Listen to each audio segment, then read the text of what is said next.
शुक्ल पक्ष देवों का सबसे प्रिय काल होता है।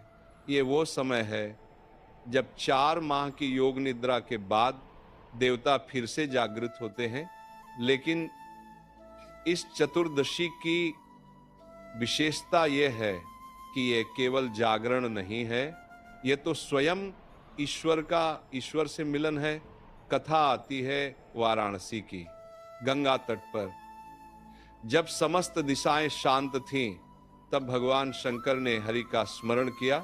उन्होंने जल से भगवान विष्णु के चरणों का अभिषेक किया, दीप प्रज्वलित किया और बोले, हे हरि, तू ही वह है जो मुझ में बसता है, मैं तुझसे भिन्न नहीं।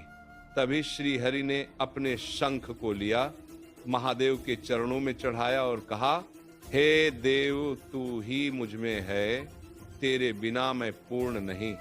भक्तों, ये कोई सामान्य संवाद नहीं था, ये ब्रह्म के 2 रूपों का एकत्व था। वह क्षण जब ज्ञान और प्रेम एक हो गए, वह क्षण जब तप और करुणा एक साथ नतमस्तक हुए, वह क्षण जब शिव और विष्णु 2 नहीं रहे, एक ही प्रकाश बन गए। शिव पुराण में आता है कि जिसने वैकुंठ चतुर्दशी के दिन हरि और हर दोनों की आराधना की, उसके जीवन में कभी अंधकार नहीं रहता। और विष्णु पुराण में कहा गया, जो इस तिथि पर शिव का स्मरण करता है, वह स्वयं वैकुंठ का अधिकारी बन जाता है। भक्तों, ये वही दुर्लभ दिन है जब ब्रह्म के दोनों स्वरूप एक दूसरे में विलीन हो जाते हैं। इसलिए इसे हरिहर मिलन तिथि कहा गया है। और जो साधक इस दिन भक्ति से पूजन करता है, वह केवल पुण्य नहीं पाता, बल्कि अपने भीतर का वैकुंठ देखता है। यही वह रहस्य है कि वैकुंठ कहीं ऊपर नहीं है, वो हमारे भीतर है। जब हृदय का द्वेष मिटता है, जब मन शांत होता है, जब भीतर करुणा और श्रद्धा एक साथ जागते हैं, तभी वैकुंठ का द्वार खुलता है। भक्तों, इस वर्ष ये पावन तिथि 4 नवंबर 2025 मंगलवार के दिन पड़ रही है। कार्तिक शुक्ल पक्ष की चतुर्दशी तिथि प्रातः काल से आरंभ होकर रात्रि तक रहेगी। ये वही समय है जब शिव और विष्णु दोनों की उपासना करनी चाहिए। इस दिन शिवलिंग पर जल चढ़ाना और तुलसी के समीप दीप जलाना, दोनों का विशेष विधान बताया गया है, क्योंकि तुलसी माता को माता लक्ष्मी का स्वरूप कहा गया है और शिवलिंग स्वयं महादेव का प्रतीक है। जब एक दीप तुलसी के पास और एक दीप शिव के पास जलता है, तो वह दृश्य केवल पूजा नहीं, हरिहर के मिलन का साक्षात्कार बन जाता है। भक्तों, ये कथा केवल सुनने के लिए नहीं है, ये चेतना को जगाने के लिए है। जब हम समझ लें कि शिव और विष्णु एक हैं, तो फिर संसार के हर रूप में ईश्वर को देखने लगते हैं। तब द्वेष मिट जाता है और भक्ति का दीप अपने आप जल उठता है। और जब यह दीप जलता है, तब जीवन का हर अंधकार स्वयं ही मिट जाता है। यही वैकुंठ चतुर्दशी का गूढ़ रहस्य है। जब द्वैत समाप्त होता है, तब भीतर वैकुंठ का द्वार खुल जाता है। अब इस द्वार के सम्मुख विनम्र होकर उस विधि को जानना आवश्यक है, जिससे यह ज्ञान केवल कथा न रहे, उपासना बन जाए। क्योंकि अब आरंभ होगा वह क्षण जहां श्रद्धा कर्म में रूपांतरित होगी और शब्द साधना में बदल जाएगा।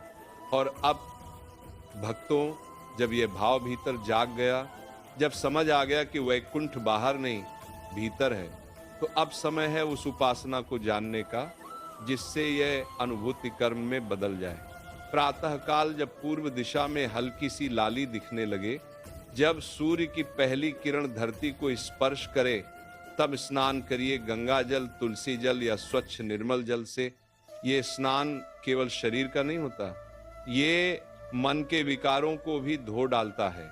स्नान के पश्चात पूर्व दिशा की ओर मुख करके बैठिए, मन को शांत करिए और सबसे पहले भगवान शंकर का स्मरण कीजिए। शिवलिंग पर जल, दूध, शहद, चंदन और बेलपत्र अर्पित करें। हर अर्पण के साथ यह मंत्र बोलिए, ओम नमः शिवाय। फिर भगवान विष्णु का स्मरण करें। पीले वस्त्र, तुलसी दल, पीले पुष्प और चंदन अर्पित करें और प्रेम से जपें, ओम नमो भगवते वासुदेवाय। भक्तों, इस दिन का सबसे बड़ा विधान है हरिहर दीपदान। एक दीपक भगवान शंकर के शिवलिंग के पास रखिए और एक दीपक तुलसी माता के पास। शिव का दीप घी का होना चाहिए क्योंकि घी ज्ञान का प्रतीक है। तुलसी का दीप तिल के तेल का होना चाहिए क्योंकि तिल भक्ति और श्रद्धा का प्रतीक है। जब ये दोनों दीप एक साथ जलते हैं तो समझ लेना हरि और हर दोनों एक साथ तुम्हारे जीवन में प्रवेश कर चुके हैं। भक्तों, वैकुंठ चतुर्दशी के दिन किया गया प्रत्येक कर्म सैकड़ों गुना फल देता है। एक तिल का दान 1000 यज्ञों के समान, एक दीप दान 1000 सूर्यों के समान प्रकाश देता है। शास्त्रों में 5 दान बताए गए हैं: तिल दान, वस्त्र दान, अन्नदान, गौदान और दीप दान। इनमें से जो एक भी करता है उसके जीवन में दरिद्रता का वास कभी नहीं रहता। इस दिन तुलसी और शिवलिंग की संयुक्त पूजा सर्वोत्तम मानी गई है। शिवलिंग पर जल चढ़ाइए और तुलसी को प्रणाम कर तुलसी दल अर्पित करिए। जो भक्त ये संयोजन करता है उसके 7 जन्मों के पाप मिट जाते हैं और उसके घर में धन, शांति और संतोष का प्रवाह स्थायी हो जाता है। भक्तों, पूजा के समय 2 मंत्रों का जप अनिवार्य है।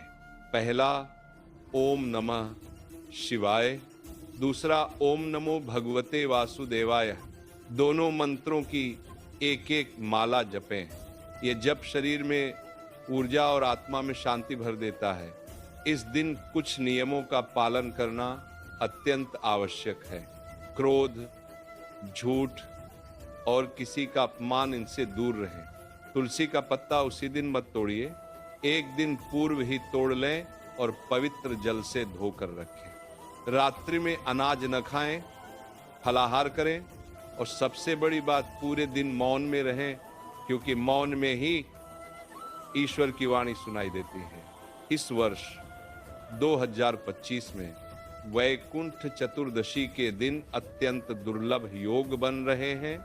सर्वार्थ सिद्धि योग और अमृत सिद्धि योग। इन योगों में किया गया पूजन, दान और जप लाखों गुना अधिक फल देता है। जो व्यक्ति इस दिन हरिहर की आराधना करता है वह न केवल इस जन्म के कर्मों से बल्कि अनेक जन्मों के बंधनों से मुक्त हो जाता है। और जब रात्रि आती है तब तुलसी के चारों ओर दीप रखें और उस प्रकाश को निहारते हुए एक बार मन में बोलें, हरि और हर दोनों मेरे भीतर प्रकाश बनकर प्रकट हों। वह क्षण तुम्हारे जीवन का सबसे पवित्र क्षण होगा क्योंकि तब बाहर जलता दीप तुम्हारे हृदय में उतर जाएगा। यही है वैकुंठ चतुर्दशी की पूजा विधि का वास्तविक रहस्य।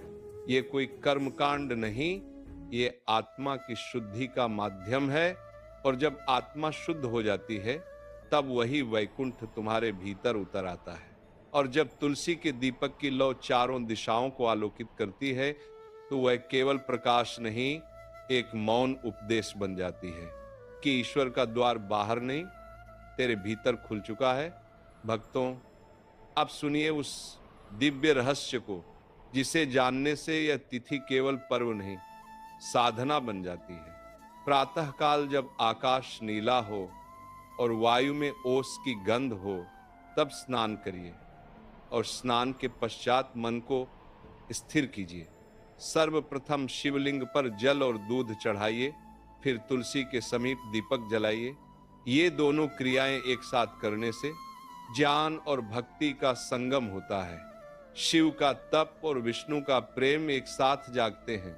अब ध्यान दीजिए भक्तों, इस दिन कुछ विशेष कर्म ऐसे हैं जो सीधा हृदय को